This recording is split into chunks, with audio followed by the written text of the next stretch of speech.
Hi, everyone. Thank you guys so much for coming. Today we're doing a depression and anxiety workshop. So thank you so much for being here. I'm really excited for this topic. This is a very close to my heart topic. And I guess I should introduce myself before we get started. So my name's Raman. I work as an intuitive coach, and I basically just help people bring up anything that's going on in their subconscious to their conscious mind, and we work through it. So that could mean something that's going on in their relationship, or maybe it's mental health. Lots of anxiety, depression stuff comes up, as well as, whether you want to create a conscious business or bring in more abundance or kind of head towards your purpose in life. That's what I help with. So that's kind of a little bit about me.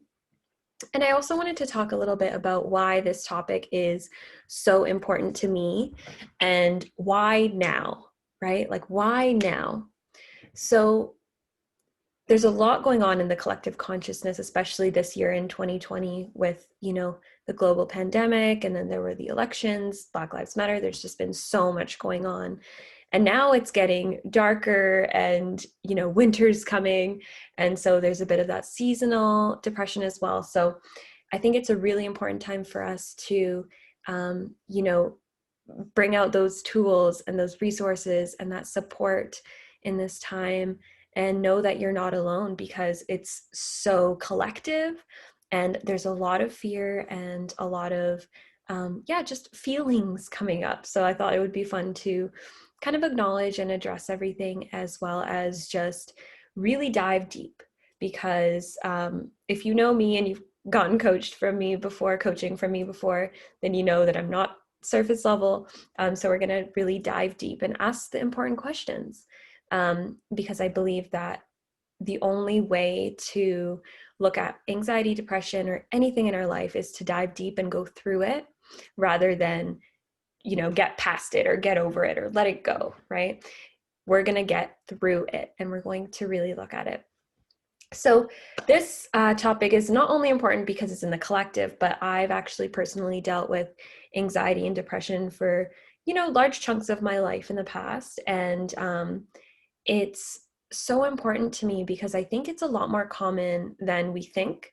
And I think it's really important to, as well, not put so much shame and so much heaviness around it. Like, I know it feels heavy, but I think it's really important for us to look at it and just look at it for what it is, because it's natural. It's a natural part of life. Most people, at least once or twice in their life, feel depression, whether it's, situational or whatever. So it's really important to look at it. So before we started, I wanted to actually share an old journal entry of mine, and let you guys know that this is how I felt at one point, and that it can be shifted. I believe that anything that's going on in our lives can be shifted, because we are beings of pure potential, and at any point in our life, we can make those changes. So this was me at one point. Let me read this journal entry. Okay. I think I'm really scared of being depressed and anxious. I'm afraid that I'll be stuck here forever with no light at the end of the tunnel. It's hard for me to even look at it, because I feel like, well, what if my attention to it makes it grow? What if it takes over my entire life? And the truth is, I know deep down that it can't ruin me. I may sometimes feel like I'm not here right now, like I'm somewhere else, and I don't know where I went. But then I get these glimpses of well-being. This morning, I awoke with a sort of fresh love and joy for the day, something I used to feel as a wee little girl. I think one of the reasons I'm able to tap into these endless feelings of joy is because I spent a lot of time alone as a kid. I was my source. My own inner world and emotions and imagination were my source. And I feel so incredibly at home by myself. I'm at peace by myself. That's how I know peace and love. It's in me. I used to spend hours jumping on the trampoline and creating these dance sequences and dancing all alone in my room with the stereo blasting Beyonce. I learned really early on how to be by myself and how to thrive by myself. I didn't have an exhilarating childhood, but I always had me. And me always had a deeply enriching experience. I get scared of depression because I feel like I lose me. And without me, I feel so void of life. And that terrifies me because I freaking love me to death. I guess sometimes I get so heavy and serious and I leave no space for me to exist. And so she goes somewhere else until I create that space for her to come back and inhabit my consciousness. And nothing, no person, no condition, nothing on the outside can replace me, which is why nothing can make me happy when I'm depressed, except for those little glimpses of me that remind me that I will be whole again. This deep connection I have to me, maybe this is my spirit. The part of me that is thrilled to read a book and have hot cocoa on a Friday evening. The soft, gentle, loving part of me that I've been deeply connected to for as long as I remember. I miss her. So that's the beginning of that's that. I really wanted to share that because I want you guys to know that we all experience this feeling of losing ourselves at times. And it's totally, totally, totally natural. So if you related to that at all, I'd love to know. Okay, so to start off, I wanted to ask this question. So have a pen and paper ready. If not, if you're watching the recording, you can pause this video. Have a pen and paper ready because we're going to be answering a few questions and asking some big questions, okay? So the first thing that I want to ask is, what does depression and anxiety feel like to you? What does it feel like to you? And I want you to write a couple sentences on that. What does anxiety and depression feel like to me? And just write a sentence or two. What does it feel like to me? And where do you feel it in your body? What does it feel like? Do you feel it? I can feel that some people are feeling it in their throat, as well as in your stomach. Maybe it's in your heart, like deep sorrow. I can feel that, as well as maybe it's on your shoulders. Where do you feel it and how does it feel? Does it feel dense? Does it feel heavy? Does it feel dark? Does it feel, I can feel like knots, like that twisty knots, as well as just like really intense energy. What does it feel like? Does it feel spiky? Does it feel smooth? Does it feel rigid?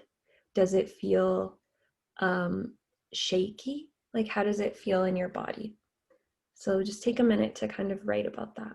Where do you feel it? It's getting a little chilly. I think I'm gonna put my scarf on as you guys are writing.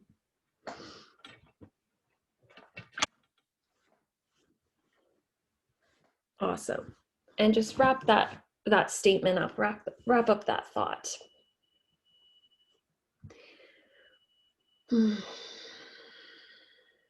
Awesome. So the next question that I want to ask is, why do you want to heal or overcome your depression?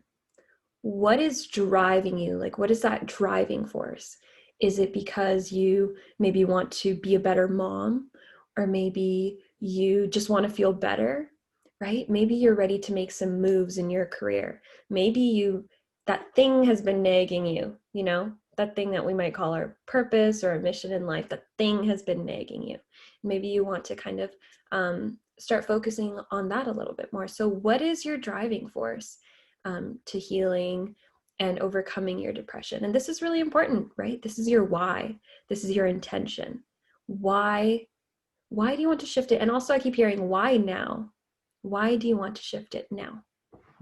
So couple sentences on that. What is the driving force?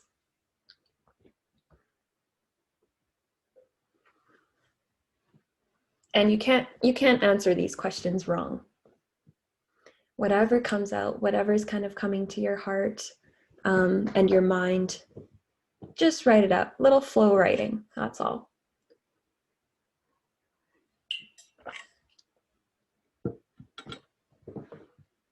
Awesome.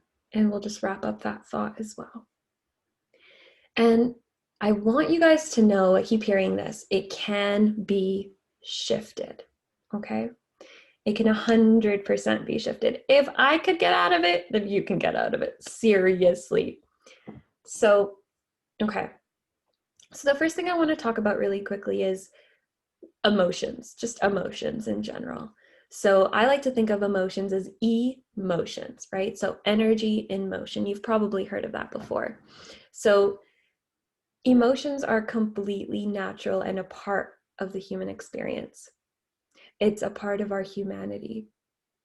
And I think a lot of the time when we get on this healing journey, when we get into self-development, we become really hard on ourselves, because if I'm not feeling good, excuse me, if I'm not feeling good, then I'm not a high vibrational being, then I can't bring in the life that I want into existence, and we get really hard on ourselves. But a part of the sort of feeling a spectrum of emotions is allowing those emotions to have a space in our body. Because the more we fight against them, the more you've heard the phrase, when you resist, it persists. So it's really important to know that it's completely natural to feel these things, okay? And emotions are just energy in motion. And it's important for us not to take that and hold it in. Because what I keep feeling for a lot of people is it's like you've been holding it together. I don't know what that, what it is that you're holding together, but it's almost like I keep on feeling this like this stiffness, this sort of, I have to be a certain way and I have to show up in the world in this certain way. And it's like this holding together energy. And that's kind of what's causing, like for a few of you guys, that feeling of heaviness. It's almost like you're resisting just being and feeling what you're feeling. This analogy came up in a coaching session that I was having not too long ago. And it's this analogy where, okay, say you have eight babies, don't know why that came up. Apparently you're an octopus in your arms, right? So 8 babies. And you put all of these babies down in a line, right? You line these babies up. There's 8 in a row. And one of them is joy, one of them is depression, one of them is ease, one of them is anxiety, one of them is boredom. Wow, I'm feeling boredom for a lot of people. It makes sense. We're in the middle of a pandemic, you guys. Boredom. One of them is hope. I don't know how many I'm at right now. I think 6, maybe 7. Let's just stop with one more. And one of them is love. I may have said that twice. I don't remember. So there's all these babies with these different names, these different emotions, these different labels. And what I keep seeing is that you keep on taking out this book of stickers that you have, and you take all the gold stickers and you put them on joy, and you give a gold sticker to love, and you give a gold sticker to hope, right? But then when it comes to boredom, and when it comes to anxiety, and when it comes to depression, they don't get a gold star. They don't get a gold star. They don't get any stickers. Why? Because they're wrong. Because we shouldn't feel depressed. Because we shouldn't feel anxious. Because we shouldn't feel bored. And so I keep on feeling it's like there's this massive judgment towards these babies. And they're babies, right? Babies come out crying, for God's sake, right? Like they come out crying. But when they come out crying, we don't, get mad at them for crying. We probably cry too because they're alive, because they have come into this existence as this beautiful, whole, and complete being. And so what I keep seeing over and over again is I keep hearing, tell them that non-judgment is step 1. Because it's time to start looking at all of these babies as equals, all of our emotions as equals, because there's nothing wrong with depression, anxiety, hopelessness, the emotions that don't necessarily feel good in our body. There's nothing actually wrong with them, okay? First thing. Another thing as well is that we all experience varying degrees of emotions in different times in our life, right? So what I keep on seeing is like, okay, my capacity to feel sad might be like this, and your capacity to feel sad might be like this, right? So it's like we all have, keep on seeing like a graph, right? Like a chart of every single human on this planet has these varying degrees of emotions. And we all have the potential to feel depressed, anxious, hopeless, powerless, grief, anger. And we all have the potential to feel love and joy and ease and freedom and bliss and equanimity as well. So it's important to know that all of these make up the whole. Okay, all of these make up the whole. And I also keep on seeing nighttime versus daytime. So knowing that there are these polarities, knowing that in order to have the daylight, we have to have the night, and everything works in these cycles, right? And normally when it gets, when it's nighttime, we don't stare outside and go, what the heck? What's wrong with the world? Why is it dark? Where did the sun go? Like we don't freak out like that, because we know that that's the natural progression, and it's a natural cycle and pattern of nature. So know that when you're not feeling so great, it's a natural cycle and pattern of nature, because you're a part of nature. If you're here, you're a part of nature, right? And what I also keep seeing as well, um, it's this literal rebirth. It's a rebirth.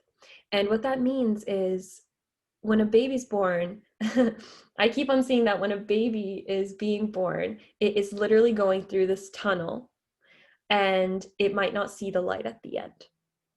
But when this baby comes out, it comes out into this expansive, amazing world. All the baby knew before was the womb, right? But in order to come out into this world, it had to go through that tunnel. And so I feel like a lot of us are kind of in that tunnel and not seeing the light at the end, but knowing that like this is a rebirth. Okay.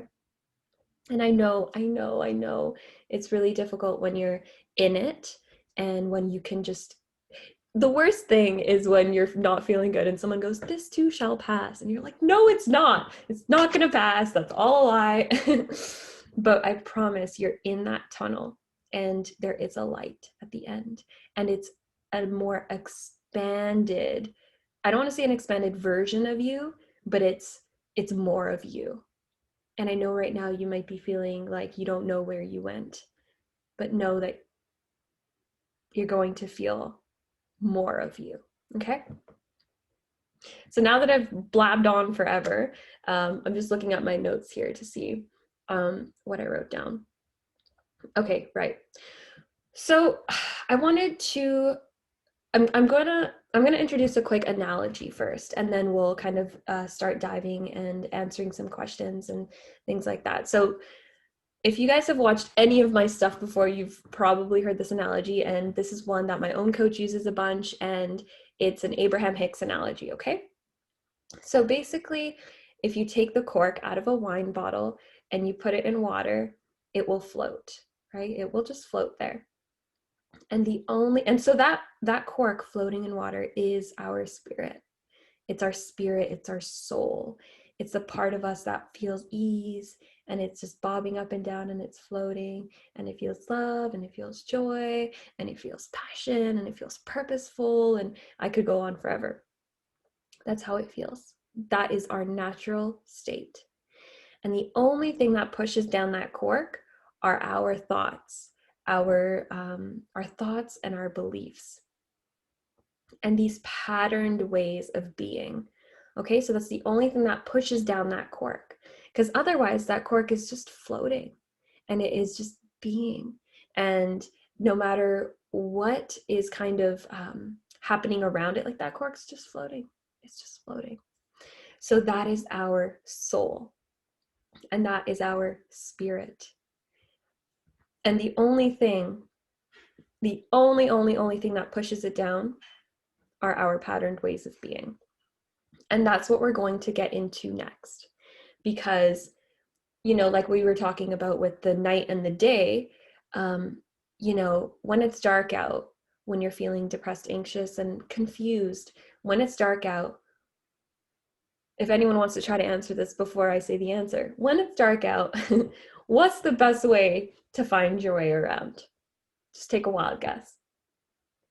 Flashlight, right? It's to take out a flashlight so you can see where you are. And I think a lot of the time when we feel depressed, anxious, and stuff, what we do is we try to run from it. We try to avoid it. We go on a Netflix binge, or we'll have a glass of wine. And there's nothing wrong with that, right? Like, that's what we've been taught. It's like, you don't feel good, go have a glass of wine, right? But it's really looking at it and looking at the darkness and shining a light on it. So that's what we're going to do, okay? And what happens when you shine a light in the dark? It's just light, right? It's just light. So I want to know the things that don't feel good, these thoughts that are coming up, these sort of depressing, anxious thoughts. What are some of the thoughts that you feel when you're not feeling so good, or when you're like, what are you feeling right now, whether it's, depression or anxiety or confusion, or I'm feeling a lot of what is it, anger as well. What are these thoughts? Just take a second to write out these thoughts in a flow state.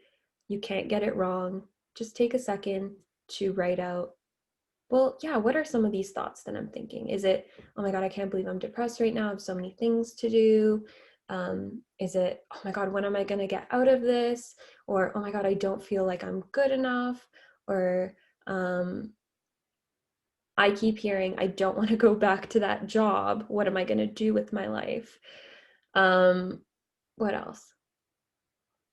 Yeah, I feel a lot of stuff in the throat as well, like speaking your truth or voicing your needs. I don't know what that is, but yeah, so just write out, what are some of these thoughts that are coming up?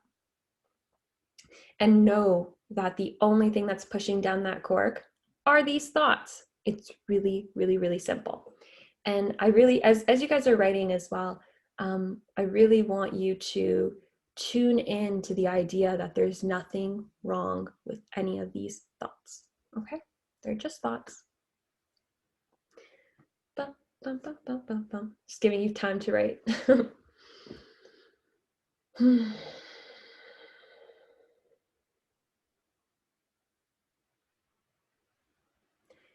Awesome. And as you wrap that up, I'm just going to explain a little bit more with that wine cork analogy.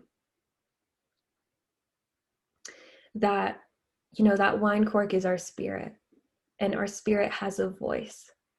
And when we can get quiet enough, we can hear that voice. And sometimes all these thoughts that we're thinking, I'm going to say that again.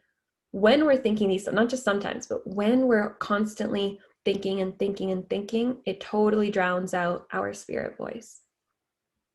And what I keep hearing is, we've been taught to stay in our heads.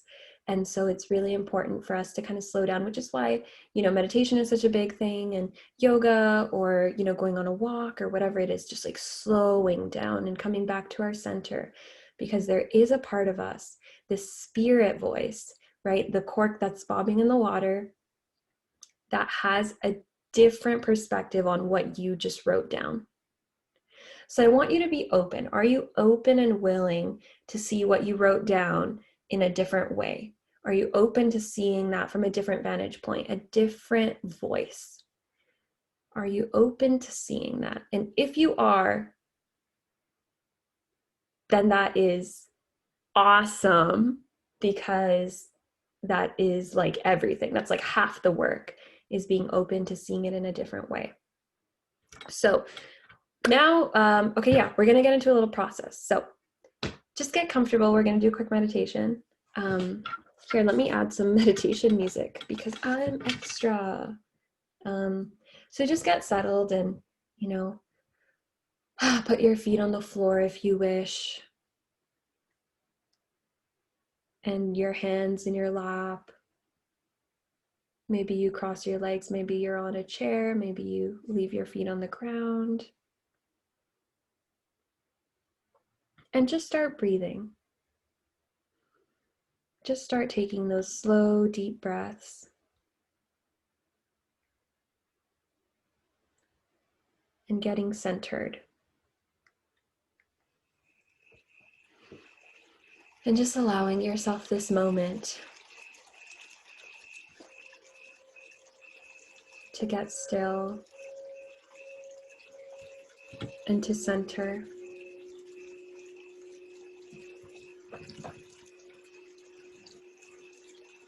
Knowing that everything that was going on before this moment can wait. You can come back to it afterwards. I just want you to really, really focus in on deep and slow belly breathing. If you've never done belly breathing before, you can put one hand on your belly. Just really feel your belly expand and contract as you inhale and exhale. And all together now, let's exhale. We'll breathe in for 1, 2, 3, 4, and I want you to hold it at the top. And breathe out for 1, 2, 3, 4. Do it again. Breathe in for 1, 2, 3, 4. And I want you to breathe out for 1, 2, 3, 4. And just keep that really low, slow flow of deep breath.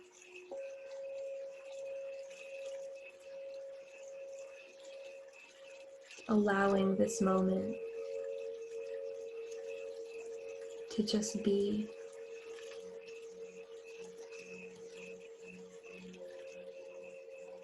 And just feeling your body breathing you.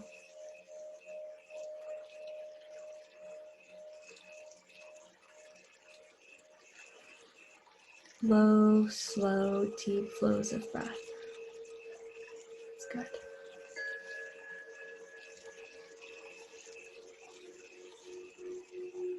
Knowing that in this moment there's nothing to do.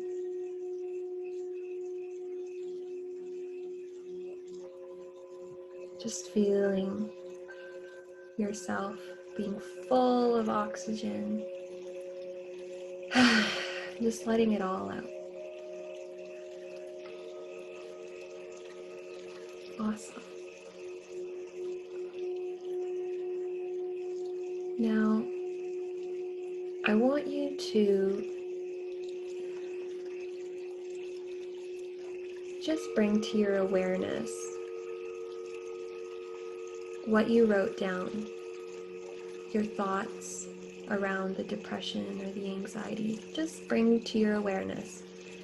We're not going to focus there for too long, but just remember what you wrote down.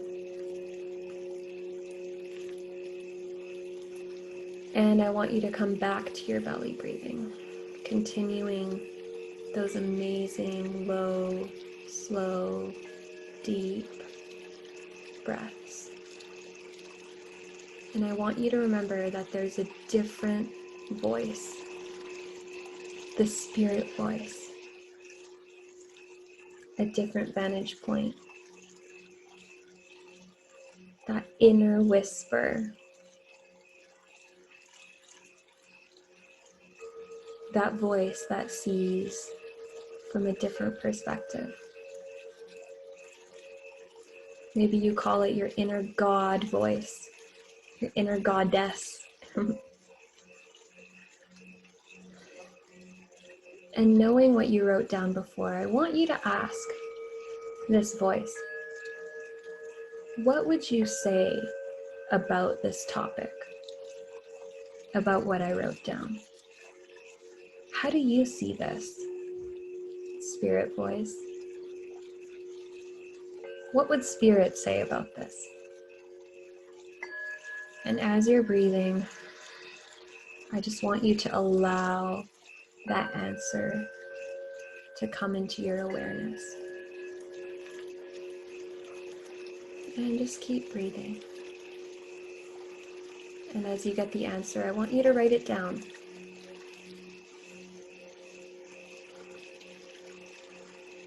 And if And if you didn't get anything, I want you to just keep on focusing on that belly breathing. You cannot get this wrong, you guys.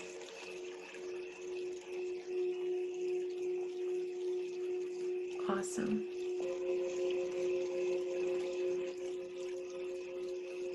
And once you're finished writing, I just want you to come back to that belly breath. Put your hand on your belly and really feel into that. The spirit has something different to say.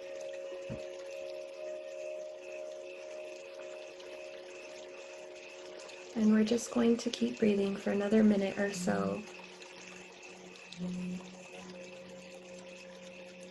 Just allowing yourself this time for you.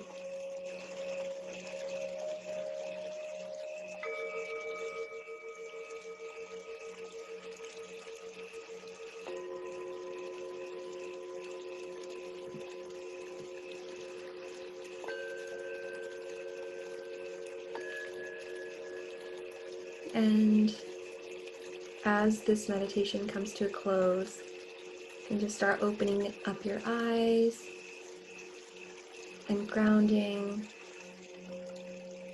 really feeling your body.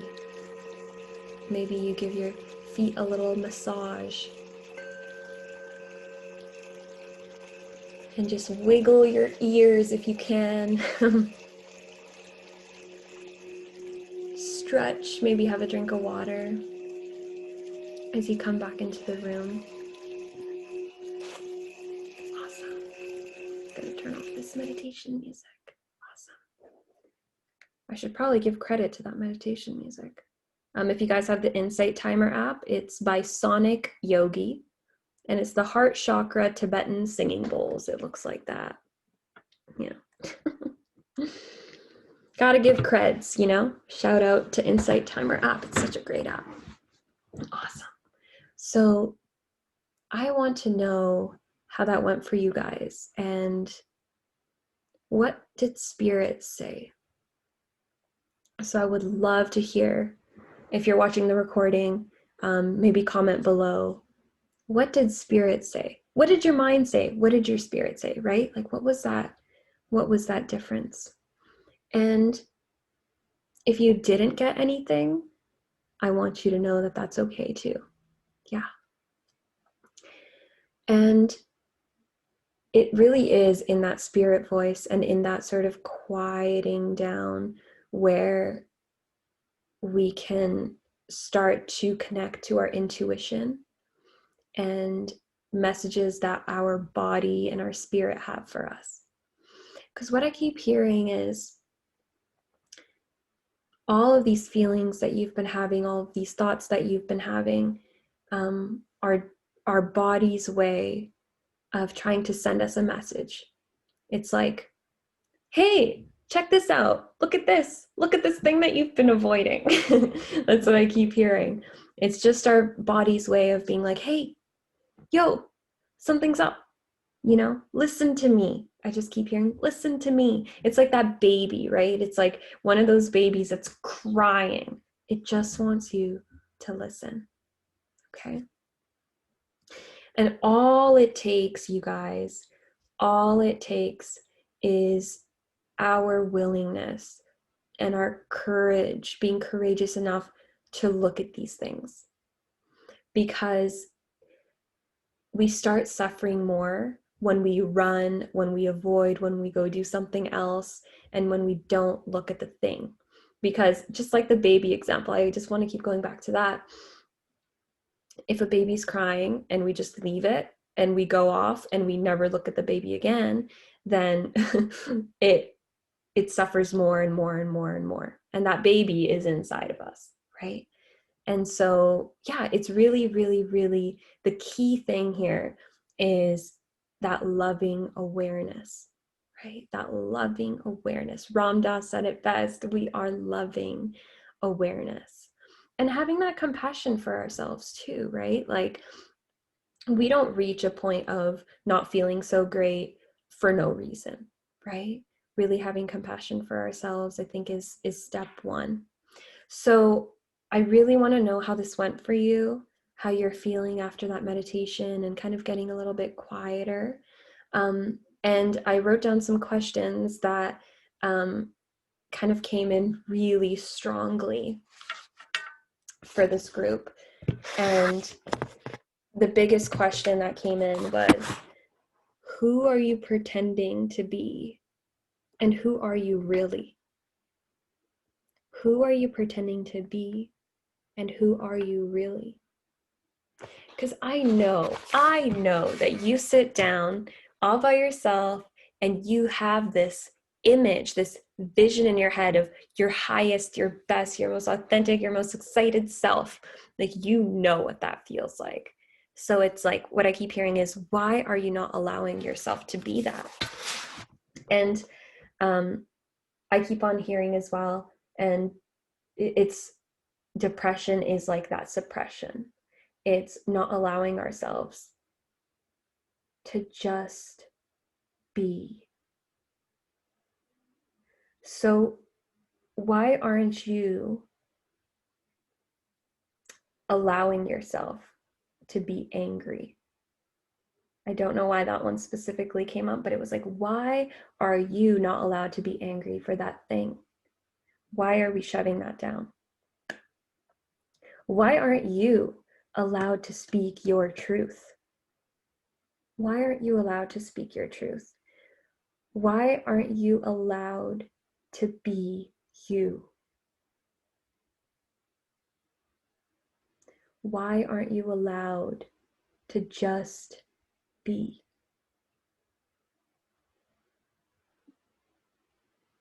You don't have to run away anymore, okay?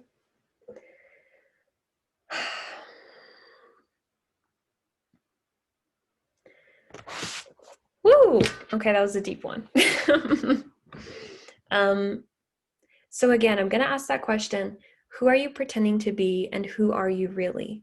Because what I keep on feeling is, it's actually, oh my God, Jim Carrey, he had this awesome, what he defined as depression, which was something like, depression is us playing a character that isn't who we really are. And that really resonated with me when I first read that. I thought, that's interesting. So I want you guys to really dig into that, and also know that you are supported and you are adored by the universe, and that whatever you want and desire, you can make happen. And know that there is support everywhere. Like, there are so many coaches, healers, breathwork teachers, facilitators, therapists. Like, there's so much support out there, especially right now. With everyone, a lot of people kind of going online and doing these things. So I just want you to know that you are supported. And if you ever want to talk, you could do a discovery session with me as well. And if I don't have space, I can also refer you. I know a lot of people who are amazing at supporting and holding space. And yeah, it's really important to have support during these times. I still get coaching as well myself, just to kind of have that support, because I think that's something that we've been it's kind of underrated, you know. And I think it's really important to feel connected, whether you are in some sort of like woman's circle. I keep seeing woman's circle for some of you guys, but some sort of community space where you feel like that belongingness, that connection, and that humanity, right? Because we are all humans. We are all spiritual beings having a human experience. I'm sure you've heard that one. So I think that is it. Thank you guys so much for being courageous enough to look at your stuff and for going through the process. Again, I want to know how it went for you. And I think that's it. Thanks so much for coming. And I'll see you guys next time. Okay, bye.